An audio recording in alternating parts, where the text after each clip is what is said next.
Sekarang tuh kadang-kadang saya mulai mikir kenapa orang muda jatuh sakit. Nah, kalau Anda mau sehat, tiap hari ada makanan yang masuk dalam tubuh Anda. Contoh dia yang akan memperbaiki tubuh kita. BAB lancar. Anda lagi butuh, lagi nggak bersemangat, lagi nggak berenergi. Nah, pakai nih resep kuat. Kalau lagi badan lagi lemes, ya, badan lagi nggak ada tenaga,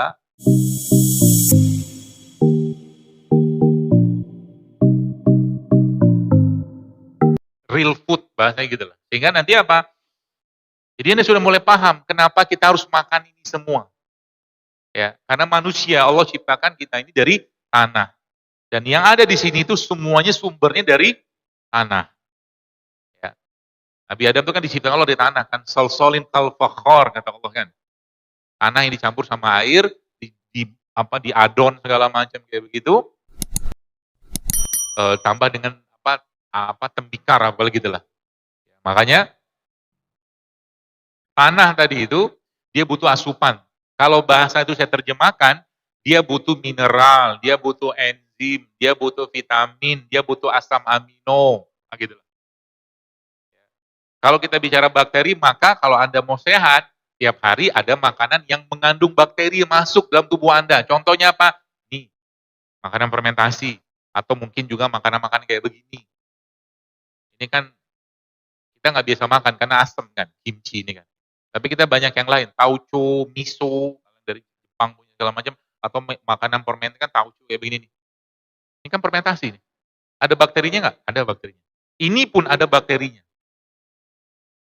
Ya, jadi sekarang tuh kadang-kadang saya mulai mikir kenapa orang muda jatuh sakit. Karena gini Bapak sekalian, nanas ini ya. Nanas ini kalau kita buka, maka kita akan tahu bahwa nanas yang murni kayak begini, nggak diapa-apain ini inti selnya. Inti sel.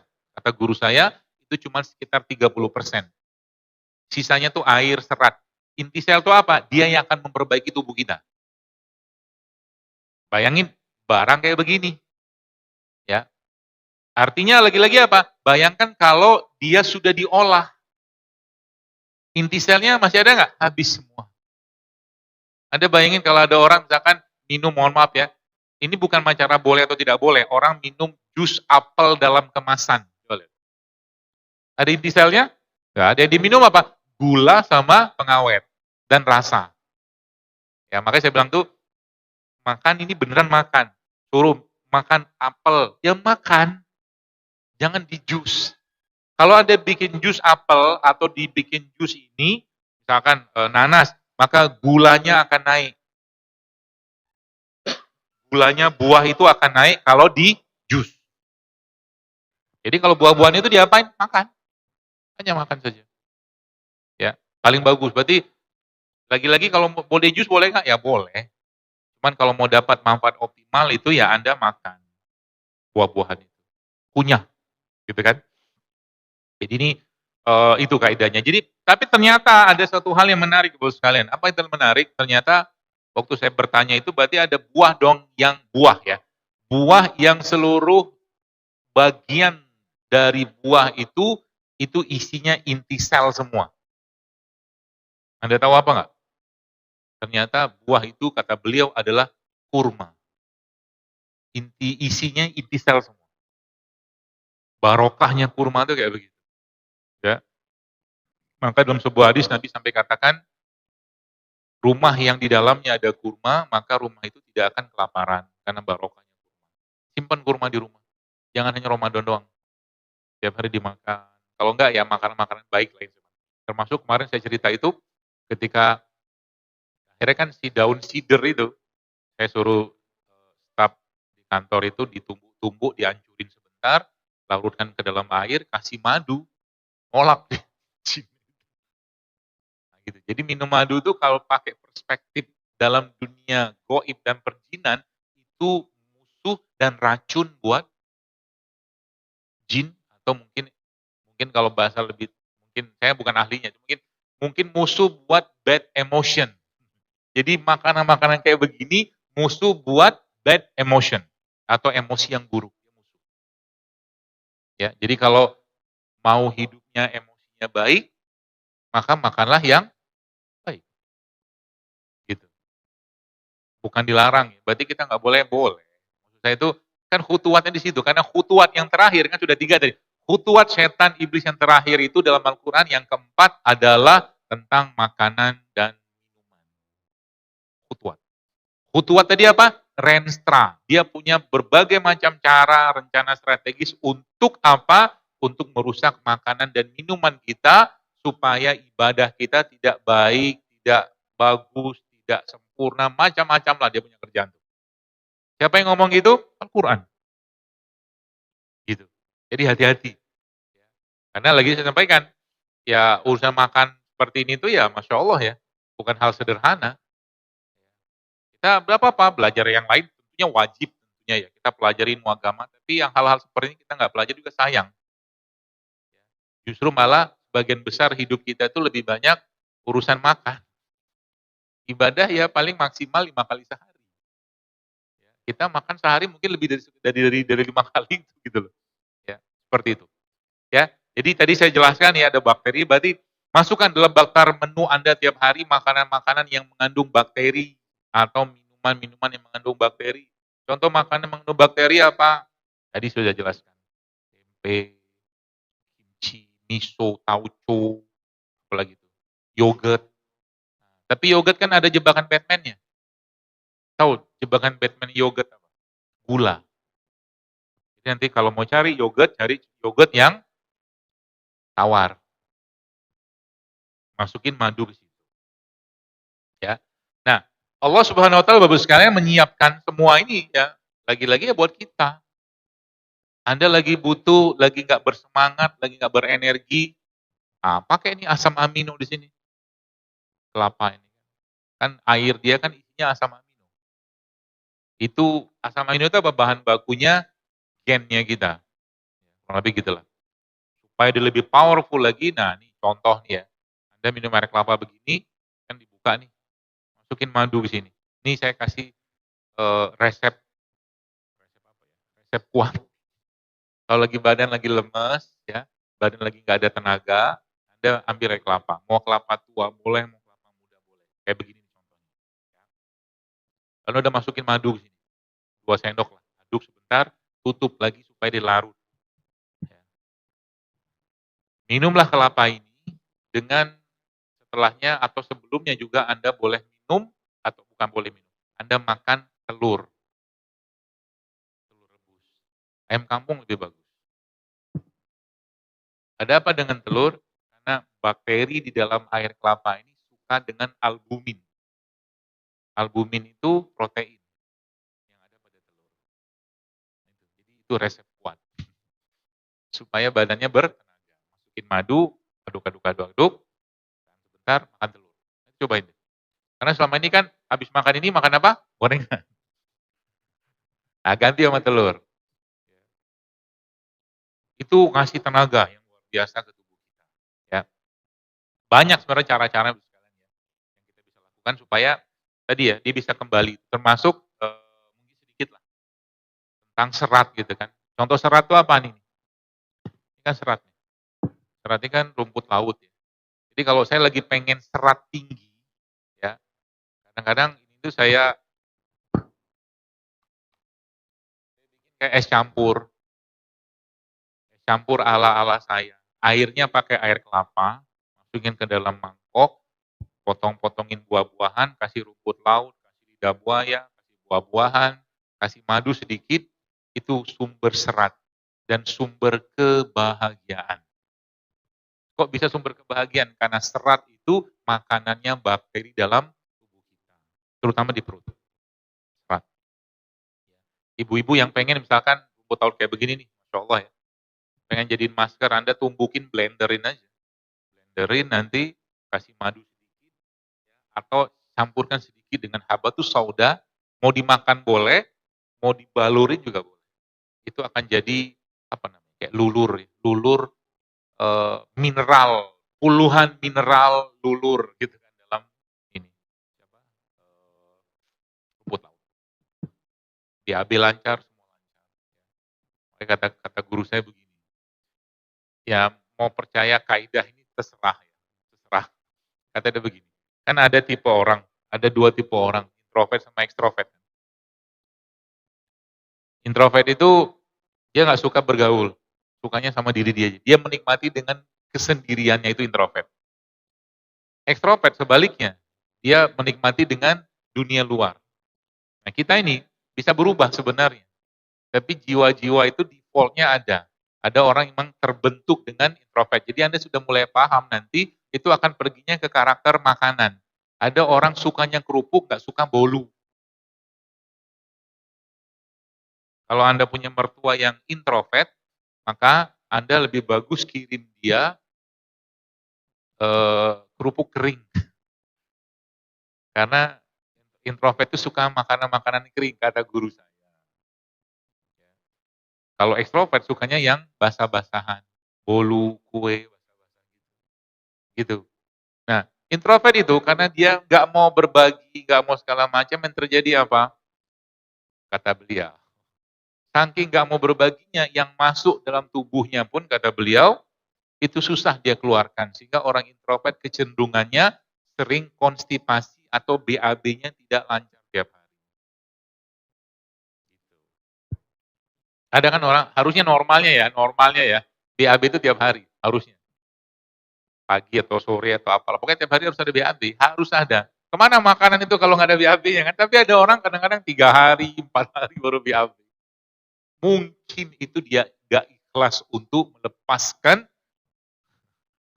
sampah-sampah itu. Mungkin. Wallahu alam. Ya, seperti itulah. Ah, makanya saya boleh nyentil ibu-ibu boleh lah ya dikit. Tapi jangan marah ya. Jangan marah ya. Mudah-mudahan Anda semua masuk surga. Tapi Nabi kan bilang begini. Kata Nabi, aku melihat sebagian besar penghuni neraka itu adalah wanita, perempuan kan. Jangan baper dengan hadis itu. Tapi hadis itu buat saya menjadi sebuah pelajaran. Kenapa? Karena kaitannya adalah kaitan berikutnya dari apa yang junjungan kita, baginda kita, kiai kita, Rasulullah SAW itu sampaikan. Itu apa? Kan Nabi katakan, kenapa banyak dari mereka itu sebagian besar penghuni neraka, kata Nabi SAW. Jawabannya karena apa? Karena mereka nggak bersyukur kan, yang pertama. Yang kedua apa? Ya banyak bersyukur, intinya nggak bersyukur. Dan di situ akhirnya Nabi memberi solusi kepada kaum wanita itu. Kata Nabi, maka oleh karena itu, wahai kaum wanita atau wahai perempuan, kata Nabi, perbanyaklah istighfar dan perbanyaklah bersedekah. Jadi sedekah itu sebenarnya caranya kita untuk melepaskan hak kepemilikan yang Allah berikan dalam diri kita, entah harta, apa segala macam. Supaya apa? Hilang apa? Bakhilnya. Berarti bakhil itu penyakit nggak? Jelas bakhil itu penyakit. Kenapa saya katakan itu penyakit? Karena Nabi SAW sudah jelaskan, Allahumma inni a'udzubika minal hammi wal hazan, dan seterusnya, wa a'udzubika minal jubni wal bukhl. Ada kan hadisnya kan? Nabi bilang, Nabi berlindung kepada sedih, takut, malas, pengecut, dan pelit. Berarti pelit itu penyakit. Takut itu penyakit, takut juga penyakit. Ya. Zaman-zaman sekarang ini kan orang semua takut. Semua ditakutin. Rezeki takut, jodoh takut, apa takut, semua takut. Dengan Yahudi pun takut. Wallah takut. Padahal Al-Quran sudah ngomong, cara ngatasin Yahudi itu dengan cara apa? Bikin mereka takut.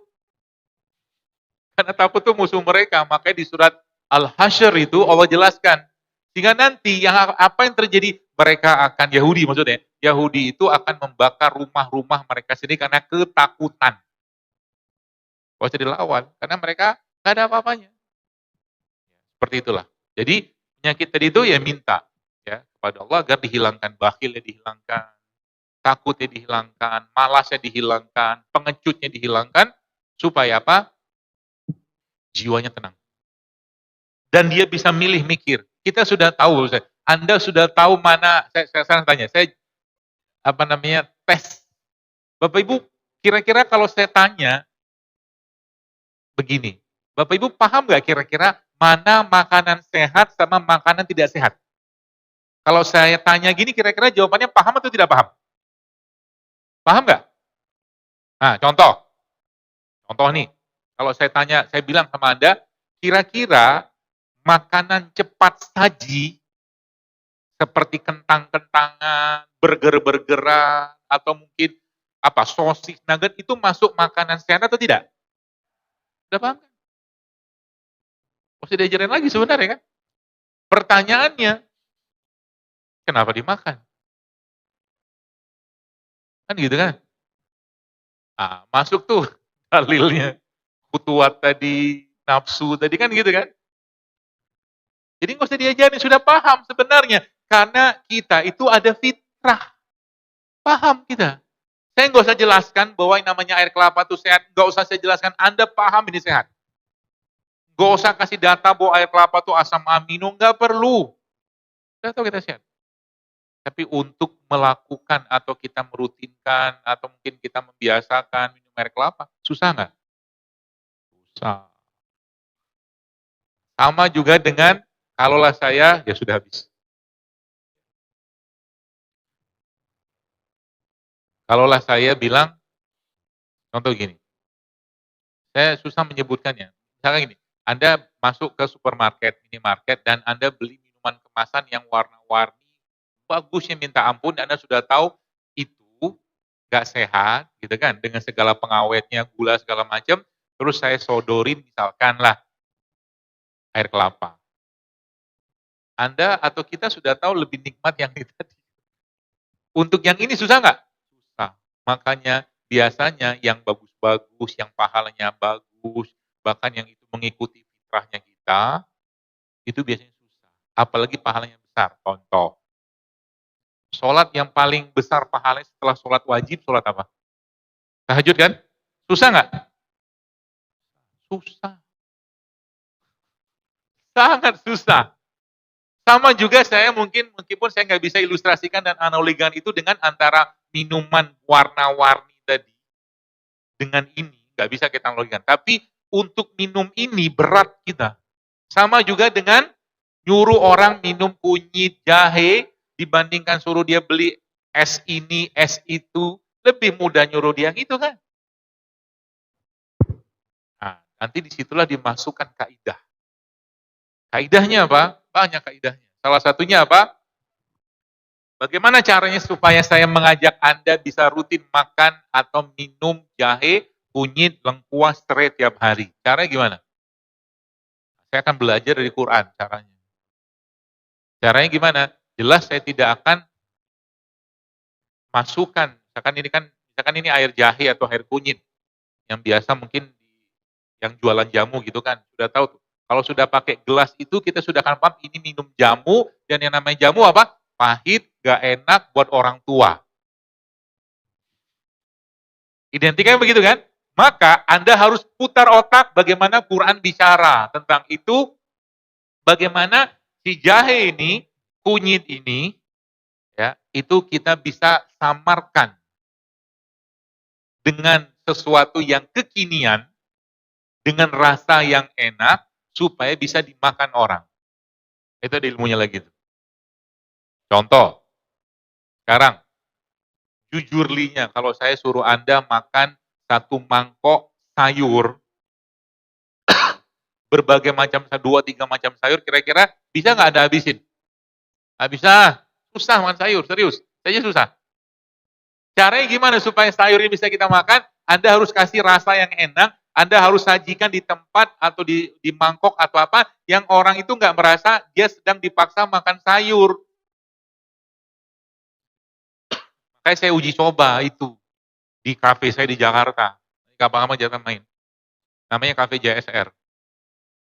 Saya coba semua orang itu kafe lab. Sebenarnya itu lab buat saya. Akhirnya yang terjadi apa? Saya bikin kunyit, saya bikin apa segala macam, tapi tidak pakai kemasan kayak jamu-jamuan itu, dia kekinian.